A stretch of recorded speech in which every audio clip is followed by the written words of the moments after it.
नमस्कार। दिन भर की बड़ी खबरों में आपका स्वागत है। मैं हूं आपके साथ मीनाक्षी त्रिवेदी। आज इस बुलेटिन में बात करेंगे देश के नाम पीएम मोदी के संबोधन की। दिल्ली वासियों से सुझाव मांग रहे केजरीवाल की। जानेंगे क्यों कर्मचारियों के बारे में नहीं सोच रही योगी सरकार और गुजरात में कैसे आए बीजेपी के बुरे दिन। और आखिर में बात फिक्की की, मोदी सरकार को दो टूक की। लेकिन तमाम बड़ी खबरों से पहले एक नजर इस वक्त की सुर्खियों पर। कांग्रेस ने केंद्र की मोदी सरकार पर उठाया सवाल। पूछा, मोदी जी इन चप्पल वाले भारतीय श्रमिकों के लिए वंदे भारत क्यों नहीं, इनके बारे में दीजिए जवाब। देश के मौजूदा हालात को लेकर किरकिरी का सामना कर रही पश्चिम बंगाल सरकार ने की बड़ी कार्रवाई। ममता सरकार ने स्वास्थ्य सचिव विवेक कुमार का किया तबादला। नारायण स्वरूप निगम को मिली जिम्मेदारी। कन्हैया कुमार ने मोदी सरकार पर कसा तंज। कहा, कौन कहता है सरकार काम नहीं कर रही, धन्ना सेठों के लोन माफ कर रही है और कितना काम करेगी बेचारी सरकार। 12 साल के इतिहास में आईपीएल के पहली बार रद्द होने के आसार। बीसीसीआई को हो सकता है करीब 4000 करोड़ का नुकसान। आईपीएल 29 मार्च से होना था शुरू। हफ्ते के दूसरे कारोबारी दिन भी शेयर बाजार में रही गिरावट। सेंसेक्स 190 अंक और निफ्टी 42 पॉइंट नीचे हुआ बंद। सुर्खियों के बाद अब बात आज की सबसे बड़ी खबर की। देश पर आई मुसीबत के बीच केंद्र सरकार से लेकर राज्य सरकारें तमाम जतन कर रही हैं। बैठकों का दौर भी लगातार चल रहा है। सोमवार को भी प्रधानमंत्री मोदी ने राज्यों के मुख्यमंत्रियों के साथ बैठक कर पूर्णबंदी पर चर्चा की, जिसके बाद पीएम मोदी एक बार फिर जनता से मुखातिब होने वाले हैं। कहा जा रहा है आज रात 8 बजे पूर्णबंदी को लेकर पीएम कोई बड़ा ऐलान कर सकते हैं। तो आज इसी मुद्दे पर चर्चा के लिए हमारे साथ मौजूद हैं राजीव जी। राजीव जी, आपका बहुत बहुत स्वागत है। धन्यवाद मीनाक्षी। राजीव जी, जब से देश में स्वास्थ्य मुसीबत ने दस्तक दी है तब से पीएम 4 बार देश को संबोधित कर चुके हैं। आज 5वीं बार पीएम जनता को संबोधित करने वाले हैं। इसे आप कैसे देखते हैं? देखिए मीनाक्षी, ये पीएम मोदी का इस महामारी के दौरान 5वां संबोधन है, लेकिन अधिकतर बार मोदी जी ने इस लॉकडाउन के दौरान उत्सव का वातावरण निर्मित करने की कोशिश की है। कभी ताली और थाली तो कभी दिए जलवाकर और आखिर में सेना के हेलीकॉप्टर से फूलों की बारिश करवाकर। यह भी सच है मीनाक्षी कि इन सब के पीछे तर्क ये दिए गए कि इससे स्वास्थ्य कर्मियों का उत्साहवर्धन होगा। लेकिन इस बीमारी की वजह से जो अफरा तफरी का माहौल बना, उसको लेकर पीएम मोदी ने कभी खुलकर बात नहीं की। देश भर के मजदूरों और कामगारों को इस दौरान जितनी तकलीफ उठानी पड़ी, उसको लेकर भी मोदी जी ने पहले कभी बात नहीं की। हर फैसले या तो देर से लिए गए या बदले गए। तीसरे लॉकडाउन का फरमान तो एक प्रेस रिलीज के जरिए जारी किया गया। आज जब देश में मरीजों की संख्या 70,000 के पार चली गई है मीनाक्षी, तब ट्रेनें चलाई जा रही हैं, फैक्ट्रियां खोली जा रही हैं। लेकिन 40 दिन पहले अगर ट्रेनों को चलवाकर उन तमाम लोगों को उनके घर भेज दिया जाता तो आज देश का एक बड़ा तबका इतनी परेशानियों से नहीं गुजर रहा होता। आज कई लोग बेरोजगार हो गए हैं। उनकी रोजी रोटी की चिंता आखिर कौन करेगा, कब करेगा? ऐसे कई सवाल हैं मीनाक्षी, जिसमें मोदी सरकार खुद उलझती हुई दिखाई दे रही है। अब जब सब कुछ अचानक खोल दिया जाएगा तब इस देश की हालत कैसी होगी? आखिर इसकी चिंता कौन करेगा? बहुत बहुत धन्यवाद राजीव जी आपका तमाम जानकारियों के लिए। अब बढ़ते हैं अपनी अगली खबर की ओर। पूर्णबंदी को लेकर तमाम अटकलों का दौर जारी है। इसी बीच दिल्ली के सीएम अरविंद केजरीवाल जनता से पूछ रहे हैं कि आखिर जनता 17 मई के बाद क्या चाहती है। केजरीवाल सरकार के दिए गए नंबरों पर दिल्ली की जनता अपने सुझाव दे सकती है, जिसके आधार पर केजरीवाल सरकार आगे की रणनीति बनाएगी। रिपोर्ट देखिए। मौजूदा हालात सरकार से सवाल पर सवाल पूछ रहे हैं कि आखिर सरकार अर्थव्यवस्था को पटरी पर लाने के लिए पूर्णबंदी हटाएगी या फिर लोगों के स्वास्थ्य को ध्यान में रखकर पूर्णबंदी आगे बढ़ाएगी। लोग सरकार से सवाल पूछ रहे हैं और दिल्ली सरकार जनता से। जी हां, दिल्ली के मुखिया अरविंद केजरीवाल जनता से पूछ रहे हैं आखिर दिल्ली की जनता 17 मई के बाद क्या चाहती है। पूर्णबंदी हटाना चाहती है या फिर इसे आगे भी जारी रखना चाहती है। केजरीवाल सरकार ने जनता से सवाल पूछे हैं, क्या 17 मई के बाद पूर्णबंदी में छूट देनी चाहिए? अगर छूट देनी चाहिए तो कितनी छूट देनी चाहिए? किस किस क्षेत्र में छूट देनी चाहिए? क्या बसों मेट्रो का संचालन शुरू होना चाहिए? क्या ऑटो टैक्सी को पूर्णबंदी से छूट देनी चाहिए? क्या स्कूल खोले जाने चाहिए? क्या मार्केट खोली जानी चाहिए? क्या औद्योगिक क्षेत्र को छूट देनी चाहिए? बाकायदा केजरीवाल सरकार ने पूर्णबंदी से जुड़े सुझावों को लेकर नंबर भी जारी किया है। दिल्ली वासी बुधवार शाम 5 बजे तक 1031 पर कॉल करके या व्हाट्सएप नंबर 8800007722 पर मैसेज भेज सकते हैं या फिर मेल आईडी delhi.cm.suggestions@gmail.com पर अपने सुझाव दे सकते हैं। सही सुझावों पर एक्सपर्ट और डॉक्टरों से बात करके दिल्ली सरकार 14 मई को एक प्रस्ताव बनाएगी, जिसे केंद्र सरकार के पास भेजा जाएगा। अब देखना होगा कि दिल्ली की जनता अपने मुखिया को क्या सुझाव भेजती है और उसके बाद सीएम केजरीवाल दिल्ली वालों के लिए क्या फैसला करते हैं। अब दिल्ली की जनता केजरीवाल सरकार को लॉकडाउन पर क्या सुझाव देती है ये देखना होगा। वहीं देखना ये भी होगा कि बिहार में नीतीश की मुश्किल कब हल होगी, क्योंकि यहां तो विपक्ष के अलावा सरकार के साथी ही नीतीश की टेंशन बढ़ा रहे हैं। कुछ दिनों पहले राशन कार्ड को लेकर केंद्रीय मंत्री रामविलास पासवान ने बिहार सरकार से सवाल किए थे और अब उनके बेटे चिराग पासवान प्रवासी कामगारों को लेकर सरकार से खुश नजर नहीं आ रहे हैं। क्या है पूरा मामला, इस रिपोर्ट में देखिए। बिहार में चुनाव नजदीक हो और सियासी पार्टियां अपने भाव बढ़ाने के लिए चुनावी पैंतरे न आजमाएं, ये भला कैसे हो सकता है। एलजेपी जानती है कि विधानसभा चुनाव के तराजू में अगर उसे अपना वजन बढ़ाना है तो सरकार को उसकी अहमियत समझानी होगी। तभी तो रामविलास पासवान के बाद उनके बेटे चिराग भी नीतीश सरकार को कटघरे में खड़ा करते नजर आ रहे हैं। दरअसल चिराग ने सीएम नीतीश को लिखा एक पत्र सार्वजनिक किया है, जिसमें उन्होंने फंसे श्रमिकों और छात्रों की कठिनाइयों के प्रति देर से और जरूरत से कम ध्यान देने पर आलोचना की है। इतना ही नहीं, एक निजी चैनल को दिए गए इंटरव्यू में चिराग पासवान ने कहा है, हमारी पार्टी सरकार का समर्थन कर रही है, लेकिन बिहार सरकार का एक धड़ा ही सरकार के कदम का समर्थन नहीं कर रहा। कोटा जैसे स्थानों से छात्रों और देश के अन्य हिस्सों से प्रवासी श्रमिकों की वापसी के इंतजाम से हम संतुष्ट नहीं हैं।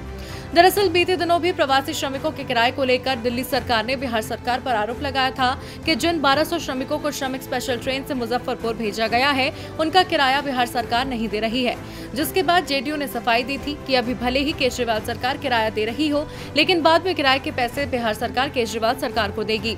दरअसल श्रमिकों और छात्रों के मुद्दे पर बिहार सरकार पूरी तरह से बैकफुट पर नजर आ रही है, जो आगामी विधानसभा चुनाव में बिहार सरकार के लिए बड़ी सिरदर्दी बन सकता है। वहीं एलजेपी और बीजेपी मामले से पल्ला झाड़ते नजर आ रहे हैं। अब बिहार में तो अपने ही नीतीश सरकार को परेशान कर रहे हैं, तो वहीं उत्तर प्रदेश में मामला अलग है। यहां तो सीएम योगी के फैसले सरकारी कर्मचारियों को परेशान कर रहे हैं। दरअसल उत्तर प्रदेश की योगी सरकार ने मुसीबत के वक्त अपना खाली खजाना भरने के लिए शायद राज्य कर्मियों को एक ही मात्र साधन मान लिया है। इसीलिए तो सरकार ने कर्मचारियों को मिलने वाले 6 प्रकार के भत्ते खत्म करने का फैसला लिया है, जिस पर विपक्ष का तल्ख होना तय है। देश पर आए मौजूदा मुसीबत दिन ब दिन विकराल रूप धारण करती जा रही है और राज्यों का खजाना धीरे धीरे खाली होने लगा है। योगी सरकार ने पहले खाली खजाना भरने के लिए कर्मचारियों के डीए पर रोक लगाई, लेकिन जब अर्थव्यवस्था का पहिया पटरी पर लौटता नहीं दिखा तो श्रम कानून भी बदल दिया और अब राज्य कर्मचारियों पर गाज गिरी है। सरकार ने राज्य कर्मचारियों के नगर प्रतिकर और सचिवालय भत्ता समेत 6 प्रकार के भत्ते खत्म करने का फैसला लिया है। इन भत्तों पर रोक से सरकार को एक साल में तकरीबन 1500 करोड़ की बचत होने का अनुमान है। आपको बता दें, जब पिछले महीने सरकार ने राज्य कर्मचारियों का डीए 1.5 साल के लिए बढ़ाने पर रोक लगाने का फैसला किया था, उसी दौरान 6 भत्तों को 31 मार्च 2021 तक स्थगित करने का फैसला लिया गया था। वहीं भत्ते खत्म करने से कर्मचारियों और उनके संगठन में नाराजगी देखने को मिल रही है। कर्मचारियों ने सरकार के फैसले की निंदा की है और इसे नाइंसाफी बताया है। दरअसल जब कर्मचारी मौजूदा मुसीबत के समय जी जान से मेहनत कर रहे हैं, उस समय सरकार के ऐसे फैसले हतोत्साहित करने वाले हैं। राज्य कर्मचारी संयुक्त परिषद के उपाध्यक्ष सुनील यादव ने इसे कर्मचारियों के साथ अन्याय बताया। साथ ही फैसला वापस न लेने पर सड़कों पर उतरने की चेतावनी दी है। ऐसे में देखना होगा कि कर्मचारियों की मुखालफत के बाद सरकार अपना फैसला बदलती है या नहीं। अब विपक्ष योगी सरकार के फैसले पर क्या तल्ख प्रतिक्रिया देता है, ये तो वक्त बताएगा। फिलहाल गुजरात हाईकोर्ट बीजेपी पर सख्त होता जरूर नजर आ रहा है। जी हां, राज्य में मौजूदा स्वास्थ्य मुसीबत के बीच अब सूबे के कानून और शिक्षा मंत्री भूपेंद्र सिंह की मुश्किलें और बढ़ गई हैं, क्योंकि आज हाईकोर्ट ने भूपेंद्र सिंह का निर्वाचन रद्द कर दिया है। तो क्या है पूरा मामला, देखिए इस रिपोर्ट में। प्रधानमंत्री नरेंद्र मोदी के गृह राज्य गुजरात में इस वक्त सब कुछ ठीक नहीं चल रहा है। स्वास्थ्य हालात ने पहले ही मुख्यमंत्री विजय रूपाणी की मुसीबत बढ़ा रखी थी, तो वहीं अब रूपाणी सरकार में कानून मंत्री भूपेंद्र सिंह चुडासमा भी उनकी परेशानी का सबब बन गए हैं। जी हां, आज गुजरात हाईकोर्ट से राज्य के कानून और शिक्षा मंत्री भूपेंद्र सिंह चुडासमा को बड़ा धक्का लगा है। हाईकोर्ट ने ढोलका विधानसभा सीट पर चुनाव रद्द करने का आदेश दिया है। भूपेंद्र सिंह गुजरात विधानसभा चुनाव 2017 में ढोलका सीट से सिर्फ 327 मतों से विजयी हुए थे। उनकी जीत को प्रतिद्वंदी कांग्रेसी उम्मीदवार अश्विन राठौर ने कोर्ट में चुनौती दी थी और वोटों की गिनती में अनियमितता का आरोप लगाया था। अश्विन राठौर ने आरोप लगाया था कि मतगणना के समय बैलेट पेपर की गणना में अनियमितता बरती गई। इस मामले में दोनों पक्षों के गवाहों के बयान लेने के बाद रिटर्निंग ऑफिसर धवल जॉनी का तबादला हाईकोर्ट के आदेश से किया गया था। मंत्री ने सीट पर 327 मतों से जीत हासिल की थी। हाईकोर्ट ने 429 पोस्टल बैलेट रद्द करने का फैसला संवैधानिक बताया था। राठौर ने आरोप लगाया था कि पोस्टल बैलेट में मिले मतों में से 429 मत रद्द होने से चुडासमा विजेता घोषित किए गए थे। शिक्षा मंत्री चुडासमा ने कहा, हाईकोर्ट के आदेश को सुप्रीम कोर्ट में चुनौती देंगे। इस संबंध में उप मुख्यमंत्री नितिन पटेल ने कहा, हम कानूनी तौर पर अपील करेंगे। साथ ही प्रदेश अध्यक्ष, मुख्यमंत्री और राष्ट्रीय नेताओं से चर्चा की जाएगी। ऐसे में अब देखना काफी दिलचस्प होगा कि कानून मंत्री कब सुप्रीम कोर्ट का दरवाजा खटखटाते हैं और कोर्ट इस मामले में क्या कुछ फैसला सुनाता है। मगर इतना जरूर है कि आज हाईकोर्ट के फैसले से कांग्रेस खेमे ने राहत की सांस जरूर ली होगी। वाकई गुजरात हाईकोर्ट का फैसला जहां बीजेपी को परेशान कर रहा है, तो वहीं विपक्ष पार्टी कांग्रेस इस फैसले से काफी गदगद नजर आ रही है। वैसे फिलहाल गदगद तो भारतीय रेलवे भी नजर आ रहा है। दरअसल करीब 50 दिन रेल सेवा बंद रहने से रेलवे को कई हजार करोड़ का नुकसान उठाना पड़ा था। लेकिन अब जब सरकार ने रेल परिचालन को हरी झंडी दी, तो टिकट बुकिंग से कुछ ही घंटों में रेलवे ने बड़ी कमाई कर ली। रेल सेवा शुरू होने की खुशी उस इंसान से ज्यादा भला किसे होगी जो पिछले करीब 50 दिनों से दूसरे राज्य में फंसा हुआ है। ऐसे ना जाने कितने लोग हैं जो दूसरे राज्यों में फंसे हुए हैं। अंदाजा आप इसी बात से लगा सकते हैं कि जब कल IRCTC ने 4 बजे स्पेशल ट्रेनों के लिए ऑनलाइन बुकिंग शुरू की, तो एक साथ ज्यादा लोगों के विजिट करने से वेबसाइट ठप पड़ गई। और फिर जब 6 बजे दोबारा टिकट बुकिंग शुरू हुई, तो पहले 3 घंटों में 30,000 टिकट बुक कराई गई। हावड़ा नई दिल्ली ट्रेन के सभी टिकट तो पहले 10 मिनट के भीतर ही बुक हो गए थे।